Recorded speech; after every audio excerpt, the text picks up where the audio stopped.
अरे वाह दामाद जी, आप तो बहुत ही अच्छे लग रहे हैं, किसी का नजर ना लगे।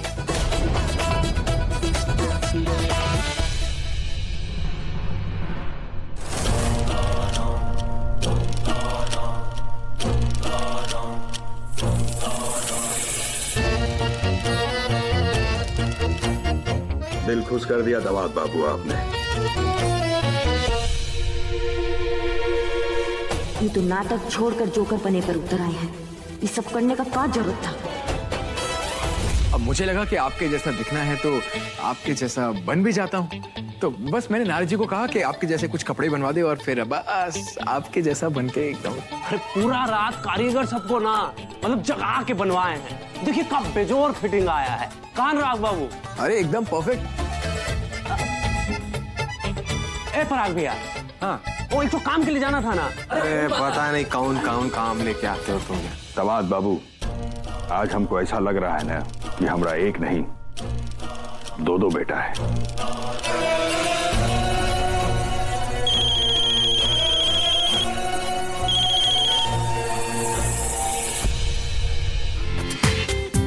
पूरा एपिसोड देखिए ZEE5 पर। एक दिन मैं सच में तुम्हें तुम्हारे बाबूजी जैसा बन के दिखाऊंगा।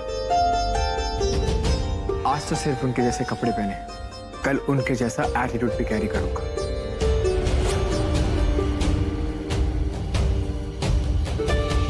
और फिर उनकी वो गन भी ले लूंगा। फिर देखना, पूरे शहर में हर कोई मुझे अनुराग सिंह बाहुबली से जाने। तुम्हें अच्छा लगेगा ना ये सब?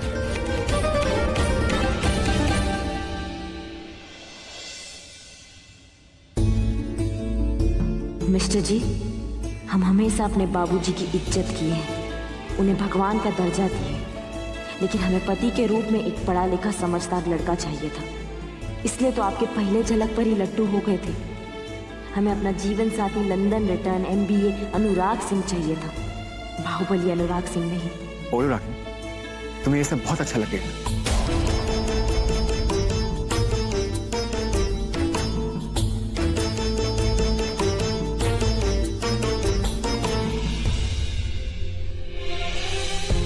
मिसेस रागिनी सिंह, तुम जैसे मानोगी तुम्हें वैसे मानूंगा। तुम जैसे ढालोगी वैसे ही ढल जाऊंगा। लेकिन चाहे कुछ भी हो जाए, तुम्हें यहां से जरूर ले जाऊंगा। बाबूजी, वैसे आपकी बेटी एकदम सही कहती है। She is completely right. अब ई कौन सा नया चुपाई सुनाने वाले हैं? दामाद बाबू, बेटा जी ने ऐसा क्या कह दिया? बाबूजी, रागिनी कहती है कि आपके जैसे कपड़े पहन लेने से मुझ में आपके जैसे काबिलियत नहीं आ सकती। मतलब आपके बिजनेस अरेंजमेंट के सामने मेरा बिजनेस मैनेजमेंट तो फेल है। आप जिस ताव के साथ कहीं भी गन लेके घुस जाते हैं तो मैं कर ही नहीं सकता, क्योंकि मुझे गन नहीं चलानी आती ना। इसी बात पे हमेशा मुझे ताना मारती रहती है। बाबूजी, आप मुझे गन चलाना सिखा देंगे? अच्छा, तो अभी बंदूक चलाना भी सीखेंगे? मिस्टर जी, हम आज के बाद आपको कभी ताना वाना नहीं मारेंगे। अब जिसका दिमाग कंप्यूटर जैसा हो उसको बंदूक चलाने का क्या जरूरत है? अम्मा जी, ये देवर जी राखी बनाने का सामान ले आए हैं। अच्छा ले आए, चलो फिर हम जल्दी जल्दी अपना काम शुरू करते हैं। जी दादी, आप ही क्या कर रही हैं?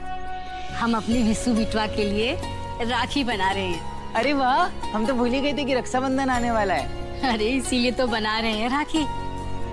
हमारे परिवार और रिश्तेदारी के सभी भाई हमेशा की तरह हमारे हाथ की बनी राखी ही बंधवाएंगे। ये राखी तो बाजार में 2-2 रुपया में मिलता है, इसके लिए इतना मेहनत का क्या जरूरत है? दुलारी, राखी के धागे का मूल रुपया से नहीं आंका जाता, प्रेम से आंका जाता है। और बाजार में राखी मिलती है, प्रेम नहीं मिलता। दादी, हमें भी है ना आपके साथ राखी बनाने का बहुत मन कर रहा है, लेकिन हम अभी नहीं, हमें ना शाम को बनाएंगे। वो क्या है ना, अभी हमें जरूरी काम से कहीं जाना है। तुम कौन जरूरी काम से जा रहे हो? माँ, हम ना सृष्टि जी से मिलने जा रहे हैं।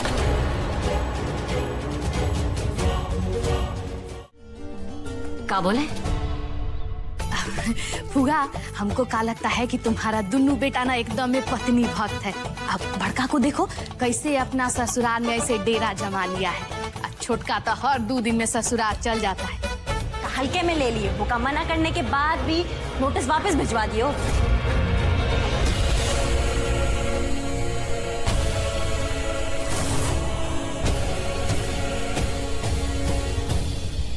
तुम फिर से हमें धमकाने आ गई।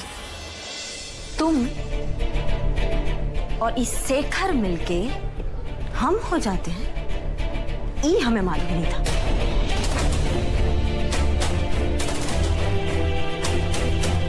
तुम्हें अपनी घटिया बातें किसी और को सुनाना। हमें ना तो तुम्हारी बातों में इंटरेस्ट है और ना ही तुम्हारी धमकी में। और हाँ, अगर तुम्हें लगता है तुम्हारे बाबूजी सही हैं, तो उनसे कहिए कोर्ट में आए और मुकाबला करें। अरे वो कानून की देन, हमारे बाबूजी अगर है ना तो समझने और समझाने का जरूरत नहीं है, यूं चुटकी बजा के जीतेंगे। लेकिन का है ना उनका कटघरे में खड़ा होना ना, इसमें हमारा हार है और वो हम होने नहीं देंगे। इसलिए तुम्हारे लिए ना यही अच्छा होगा कि तुम ये जो केस है ना इसको फटाक से वापस ले। हमारा अच्छा सोचने के लिए धन्यवाद, लेकिन वकील होने के नाते हमारे कुछ उसूल हैं। हम तुम्हारी तरह नहीं।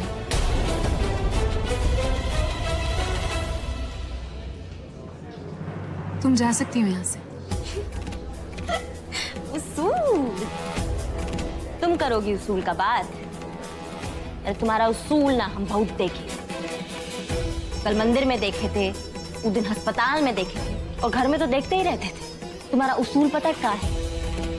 कमजोर बनकर मर्दों को अपना हमदर्द बनाना, यही तुम्हारा उसूल है।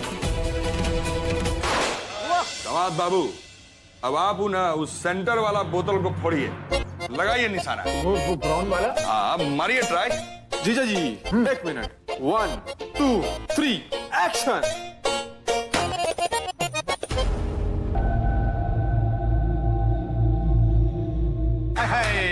बहुत बढ़िया, मन प्रसन्न कर दिया बेटा जी। दामाद बाबू ना निशाना लगाने में बिल्कुल आपके जैसा है। और देखिए सारा का सारा बोतल एकदम तोड़ दिए हैं, पूरा निशाना साधे हैं एकदम। बहुत अच्छा दामाद बाबू, नया घर का सगुन ना बहुत अच्छा कर दिए आप। दामाद बाबू अब आप बेटा जी के साथ प्रैक्टिस कीजिए। हाँ, हमको एक तो जरूरी काम से जाना है। हाँ हाँ बाबूजी, क्यों नहीं। और आप हमारे साथ चलिए और काम धंधा का बात समझने का कोशिश कीजिए। जी। नारद, तुम भी चलो हमारे साथ।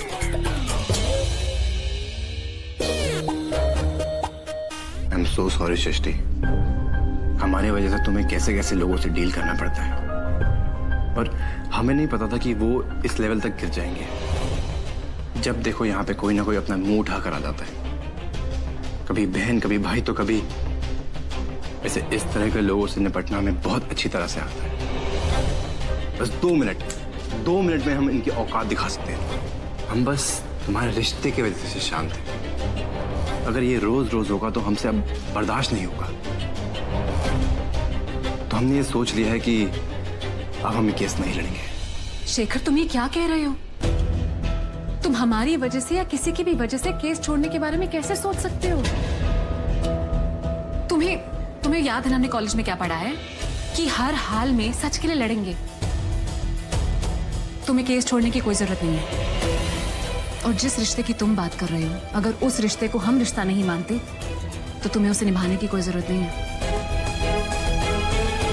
शेखर, अगर हम जो कर रहे हैं वो सही है तो हमें किसी भी चीज की परवाह करने की जरूरत नहीं है। न्याय की लड़ाई में कुछ भी चीजें पर्सनल नहीं होती। और हाँ, अगर अगली बार से किसी ने भी तुम्हें रोकने की कोशिश की तो तुम उसके खिलाफ केस कर दो। हम तुम्हारे साथ हैं। I am so proud of you Srishti. अब जब तुम हमारे साथ हो तो हमें किसी बात की परवाह नहीं। तुम देखना हम इन लोगों को कैसे चुटकियों में सीधा करते हैं। That's the spirit. पूरा एपिसोड देखिए ZEE5 पर।